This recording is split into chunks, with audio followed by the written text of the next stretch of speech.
Greetings all, FerrariMan601 here.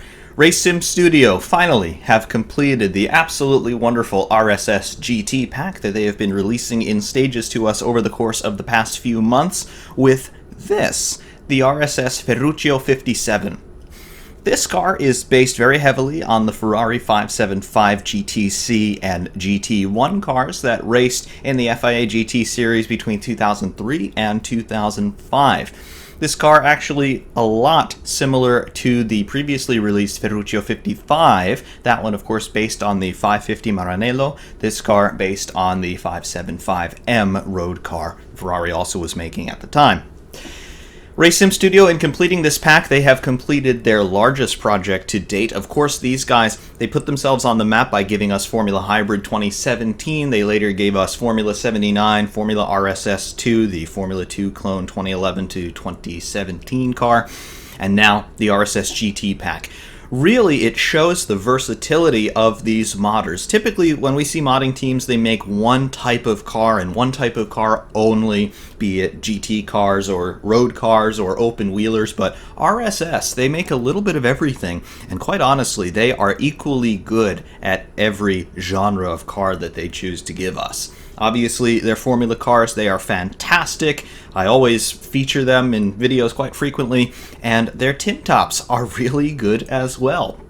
Of late, I know that I really haven't been all that heavily into tin tops, be they road cars or race cars, but honestly, I got my start in sim racing all the way back in the late 90s with the Gran Turismo series, obviously running tin tops, so I do have a very soft spot indeed for these kinds of cars, and particularly this era of car. Here, we're talking a car from 2003, it raced through the end of 2005, unfortunately it was never that competitive, but it is of that era when I was just cutting my teeth in the world of, hey, can I drive a semi-realistic car on a computer game somewhat well? Well, there it is, and this is where it all started for me. So to see this car finally coming out, and not only this particular car, but the fact that it means that the RSS GT Pack is now complete, very cool to see. Of course, those of you who had already purchased the GT Pack from RaceSim Studio, this is available to you as a free download. You can download basically the entire pack again, and then choose only to install this one car if you want, or you could just reinstall everything. All your setups should be maintained because they're under a separate directory. Anyway, this is the car that we have got, the Ferruccio 57.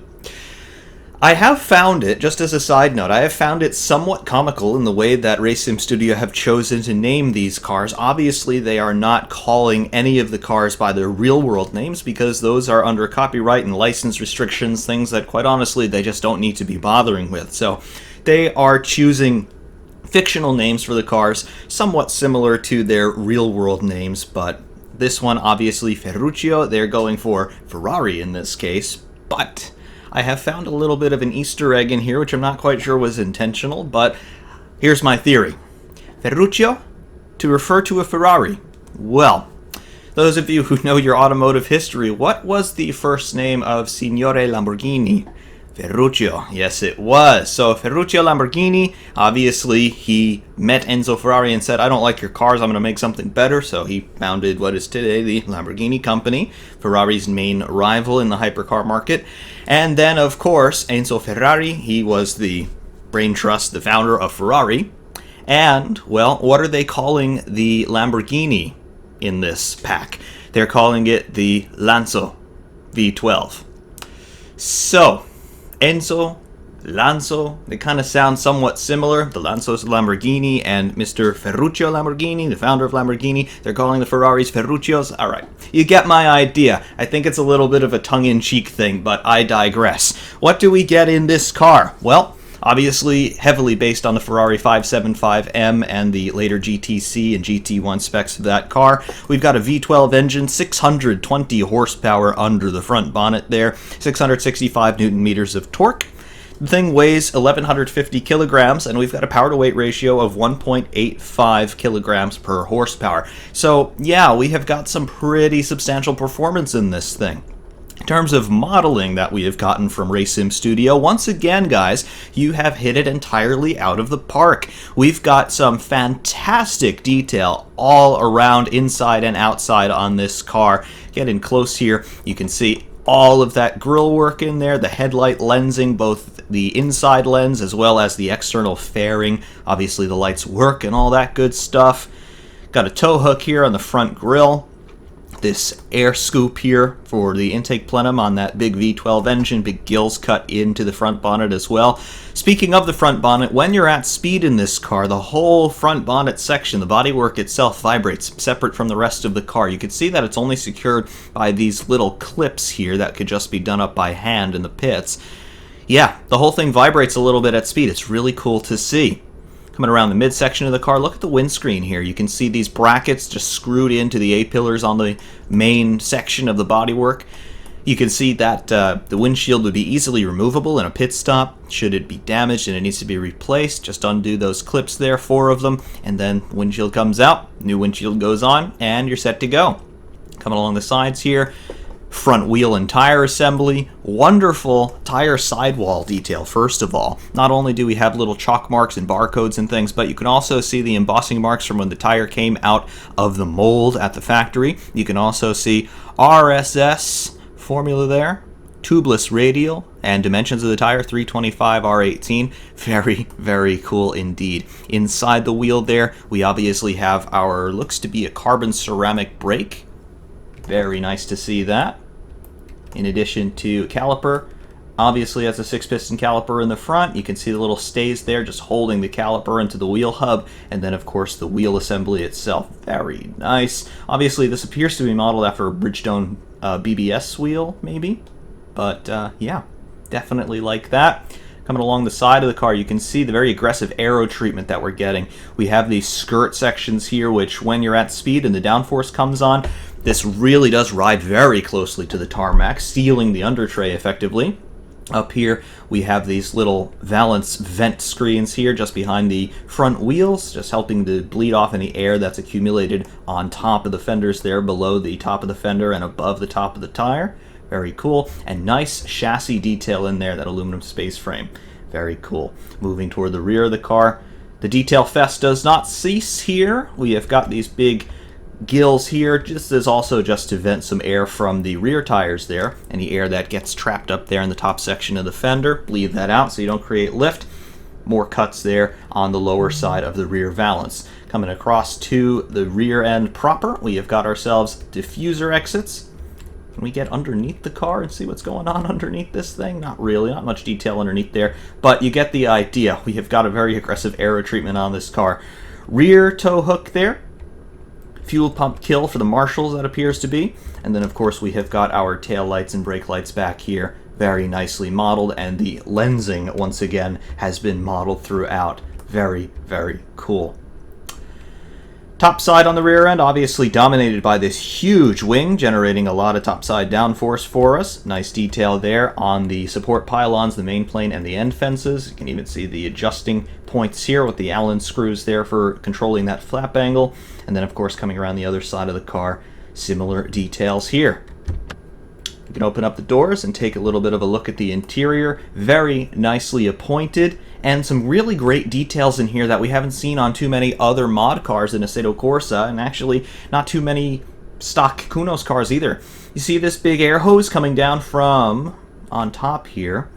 See this scoop here on top? That's just sucking air into the cockpit, really. It feeds into this hose, as you can see. When you're at speed, this hose actually moves around a bit with the bumps in the road. Very, very cool. I don't know how RSS have managed to make that happen. It almost looks like they mapped that hose as a piece of the suspension, believe it or not. Obviously, it doesn't do anything in terms of suspension, but it moves around as if it were a piece of suspension. It's a very nice touch on the internal replays there. Anyway, looking around at the interior, you can see we've got everything very nicely appointed, very Spartan as you might expect, but technically there is room for a second seat in here. Some electronics boxes for all sorts of engine management and brake systems and all kinds of stuff. Fire extinguisher. Here's the main brain box in the car, I would believe. And then, of course, into the driver's area. Lots of switches and toggles there, and rotary switches on the center console. Obviously, your shifter there for your 6-speed sequential gearbox. Here is basically your only LCD in the car. And then, of course, the steering wheel. Come around to the other side of the car and we can get a better look at that from the driver's perspective. Or perhaps we can't. Huh, interesting. Can't seem to jump into the car here, but we can get close enough by doing this. Field of view obviously is going to be all messed up when we do this, but let's try and get the best compromise and take a look. Alright, yeah, we're sitting way high, but you can get some idea of what the sight lines are in this thing. Close the door up and have a look at that. More hoses that you can see here. I'll open the door again. Watch this hose, this beige hose coming from the door and directing itself toward the driver. Yeah, the hose stretches out a bit as you open the door. That is fantastic detail, I must say. And then, of course, coming down here, steering wheel, 4 buttons on it. There's a blast from the past. We don't have 800 buttons on a steering wheel. How about that? Behind the steering wheel, we'll get a little bit lower so you can see it, perhaps. Maybe that's a little bit too low. Oh, yeah, we have completely left the world here. I have no idea where anything is anymore. Oh, yeah, that's embarrassing, Ferrari man. What have you done? Let's get out of free cam view for a moment and figure this out again. Yeah. Get back into the car. Steering wheel. There we go. That's what I was looking for. Just a big window behind it there just to show you what gear you're in. And then you do have some shift lights on top. Over here on the LCD, you can see these 2 lights. We have a green light and a red light. This merely tells you whether or not you're faster on your current lap than you were on your previous lap. You can't see any time deltas on this display, at least not from the angle at which you're sitting when you're driving the car. So, yeah, it's a little bit of dead reckoning in this thing in terms of trying to figure out, are you faster or are you slower on any given lap? But it's fun to drive regardless. Speaking of fun to drive, we have got to go drive this thing. We're going to take it to Mugello because that's a circuit that's absolutely made for GT racing, and certainly it's going to come into its own in this car because this thing is great. It's got a V12 engine, of course, and beyond that, the chassis dynamics on this thing are absolutely excellent. The sounds are absolutely excellent, the tires are absolutely excellent, and I really can't find any fault with it, to be entirely honest with all of you. So, yeah, RSS GT, it is finished, and this is the crowning piece of it. We'll see you at Mugello next. Welcome to Mugello. Before we get out on track, of course, we're going to take a look through the setup screen and show you what's going on here with the Ferruccio 57 from RSS. Back to the pits here. Setup screen. On the gear display, you've got your gearbox first through 6th gear and your final drive. Remember, 6-speed sequential box. This requires no lift on the upshifts, but it does require a blip on the downshifts. You don't need to use the clutch, though, under normal running. Once you're up to speed, you can adjust all of your gear ratios and the final drive to your heart's content. Default ratios shown here. Tires, your tire compounds available: soft, medium, and hard. Default pressure is 20 psi all around. Fuel, zeroed out to keep the engine quiet. Maximum fuel capacity is right up there at 100 liters. Aerodynamics, front splitter and rear wing, those are all the adjustments you have got. 14 on the rear and 2 on the front. Your default values there.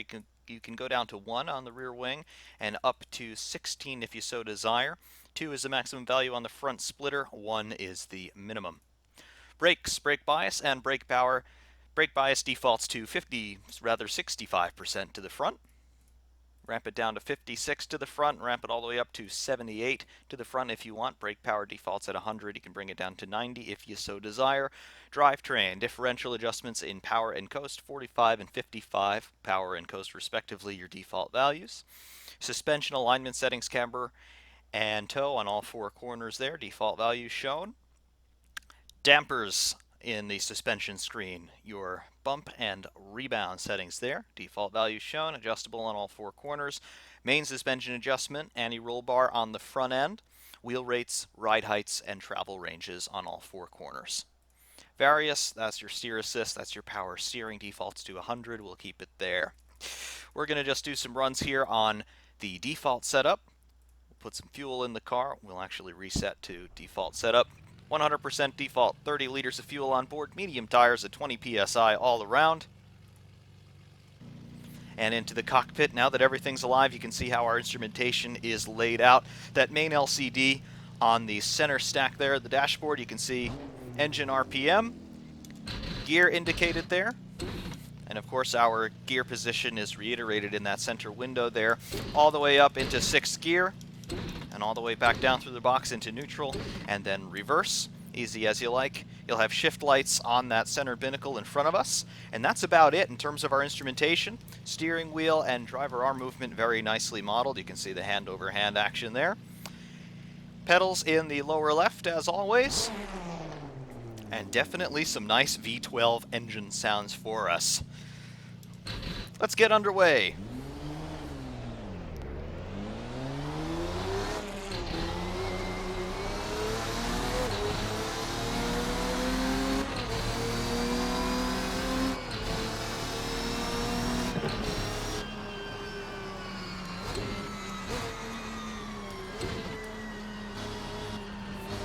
You'll notice here, running at lower speeds, I'm using the clutch just so I don't get any sort of rear locking, particularly on the downshifts. Once you're really up to speed, though, you don't have to use the clutch.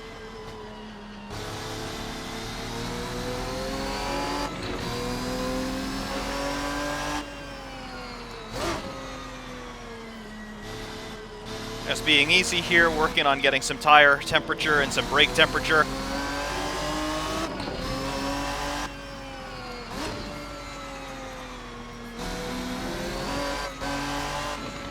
Some twitchiness already setting in. We got to get those temperatures up.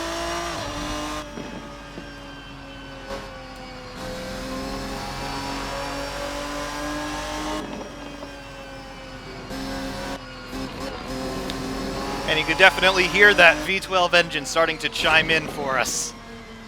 Great soundtrack. I'm not normally a fan, I should say, of front-engine cars. I tend to prefer my engines in the middle, but when it's a V12, I think we can make some special dispensation. Despite all that, though, my favorite car in this RSS GT Pack is actually the Shadow V8 based on the Celine S7. Really weird for me because I tend not to like V8 powered cars at all, particularly the big and gurgly American V8s, but that car just works for me for some reason. Anyway, full power and full speed, down start finish.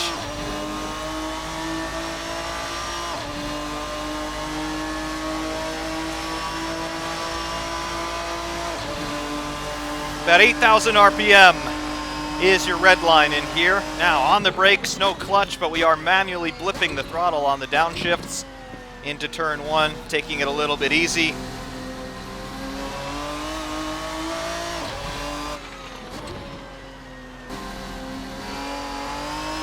Getting the last bits of temperature into the tires. Now the front axle is very responsive, very communicative. I know exactly where it is.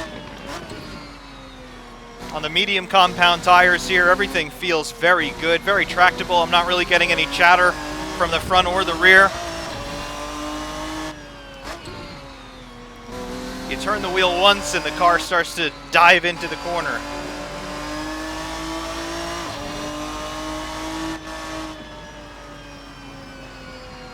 Some understeer setting in there. It's always a very difficult corner here. It's basically a double apex right-hander as they're heading downhill initially, then back uphill. Mugello, one of those circuits with a lot of elevation change. The corners themselves are very dynamic. Definitely a good test of a car like this.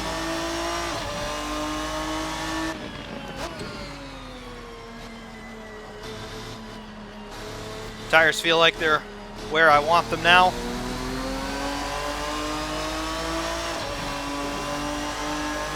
A little bit of an easy breathe off of the throttle through the chicane.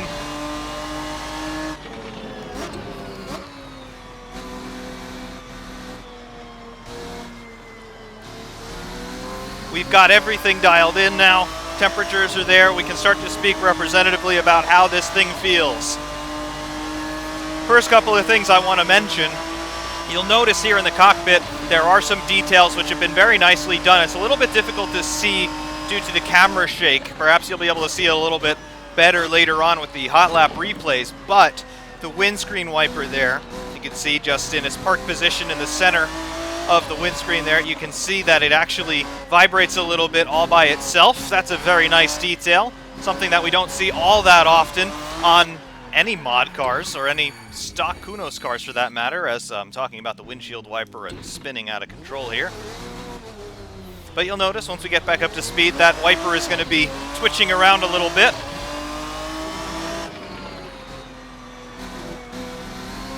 Nice little touch there. Also, you can see the front bonnet vibrates a little bit as well as we go over the bumps. Again, you'll be able to see that a little bit more nicely there on our external and onboard external replays a little bit later on. Another detail, which actually, it sounds like a small thing, but it makes a big difference when you're driving this car. You see the gear shift animations. The driver's right hand comes off of the steering wheel and changes gear. Obviously, a sequential box, he's just pulling and pushing the stick depending on whether it's an upshift or a downshift, but you notice how quick that animation is. Not only does that look good, but little detail about it is the animation does not happen until you actually command a gear change. Whether you're using paddles here like I am, or if you're using a sequential stick shift setup, the animation does not happen until you've actually commanded the gear change. It's not like the stock Kunos cars and a lot of mod cars where the driver's hand sort of preemptively goes over there before the upshift happens. Adds a little bit more immersion, takes a little bit of visual distraction away. You don't have long sequences where the driver's just running around one-handed there. Definitely makes a difference. I like that.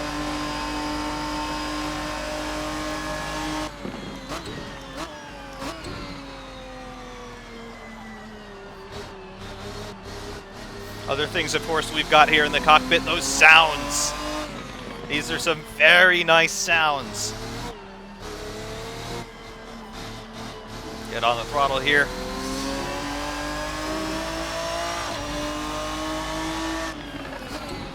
That is unmistakably a V12. Sounds absolutely glorious.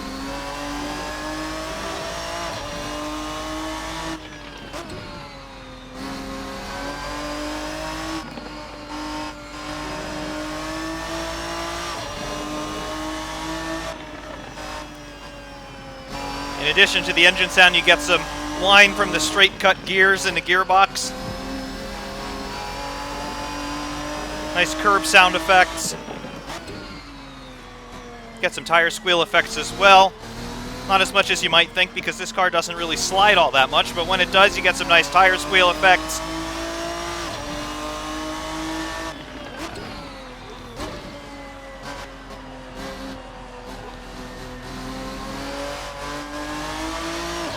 Just generally a very immersive experience. I like it a lot.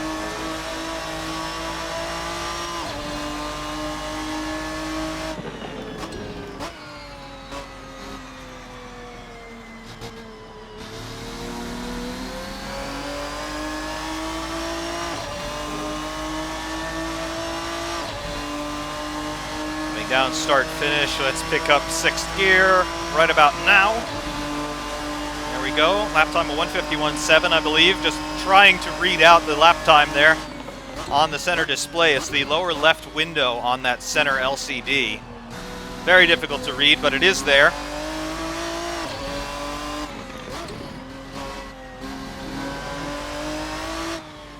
In terms of how you got to drive this thing, well, it's a front-engine GT car, so it's a little bit heavy. There is a propensity for understeer, just owing to where the engine is. But it is quite nicely balanced, I must say. Obviously, you can only do so much about how heavy the front end is because that's where the engine is, but the suspension setup and the overall ballasting of the chassis has done a very good job to compensate for that. On default setup here, the car's instinct is to go toward understeer. In high-speed corners, though, you do have to be ready to catch it. You can get some sudden twitches of oversteer, believe it or not. But I do like the amount of confidence, the amount of security that the front axle has. I tend to like to balance cars on the front axle, particularly going into corners. You can do that very effectively in this car. It feels very good. Mid-corner understeer there. Has to be expected. That's a very complex corner as well. Elevation change throughout. All in all, though, I have to say, this is a very nice package from RSS. Have they saved the best for last? Well, I'm not sure. Like I said, the Shadow is my favorite car in this pack. Just personal preference, though. In terms of the performance that this car gives you relative to any of the others in this GT pack, of course it's going to be comparable because they're meant to compete with each other. This car may be a very close second, though, on my list. I know Mike over on Sim Racing 604, he likes the Lanzo V12. That's also a very good car, I've got to say. The sounds in that one probably the best out of the whole pack, I've got to say. Especially when we're talking about the V12 sounds, but this one is a very close second, I must say.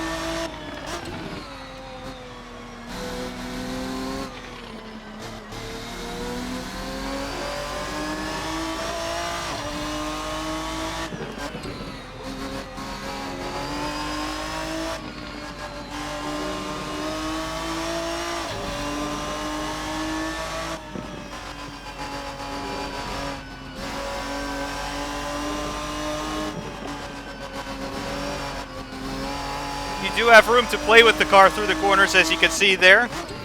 Whether it's little throttle adjustments or little steering adjustments mid-corner, you do have the freedom to do things like that.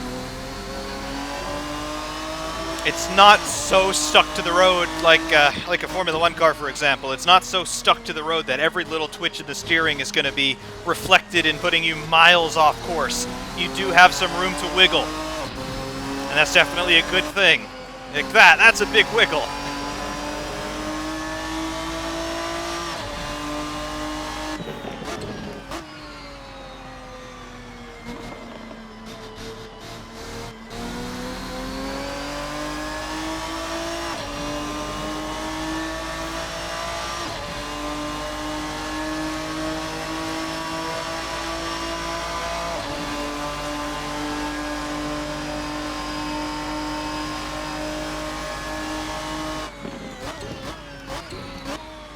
I am just loving the sounds, though. That big braking zone into turn 1, you can see you can use full brakes for quite a long time coming down from high speeds. No ABS, of course, so you will lock them up if you're not careful, but just use your discretion. If you've got a lot of experience, you know exactly what to do. No problems. There's really nothing about this car that's overtly difficult or unpredictable or unsettling. It just drives like you would expect a tin top GT car to run, and it's really, really nice.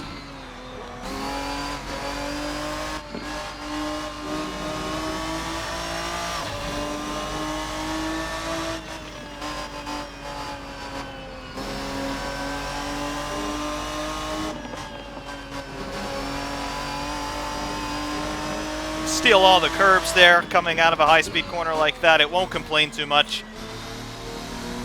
The suspension is soft enough, it's compliant enough. You also have a lot of deflection in the tire sidewall as well. It's a very stable platform for sure. You could definitely build pace with this.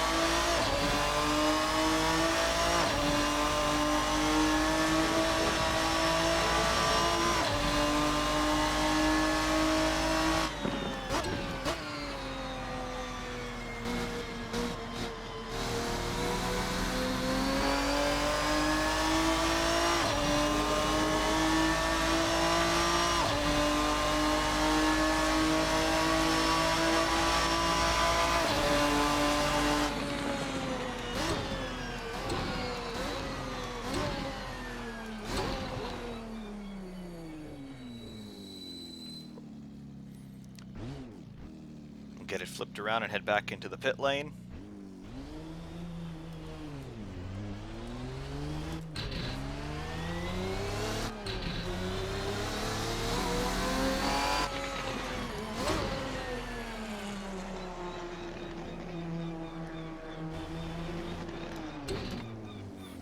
Here's some of the low speed sound effects as well. Nice whine from the gearbox and the differential.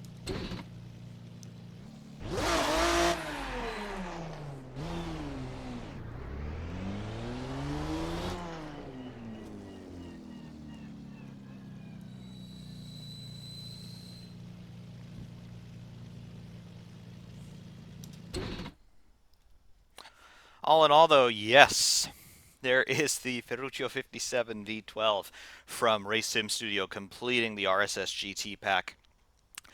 This is a way to complete a very large and very ambitious and very good mod, I must say. Great job to RSS. This car looks fantastic, as does every other one in this pack. It drives well, it looks good, it sounds good. Really, I can't suggest anything in terms of room to improve on this thing. It is fantastic through and through.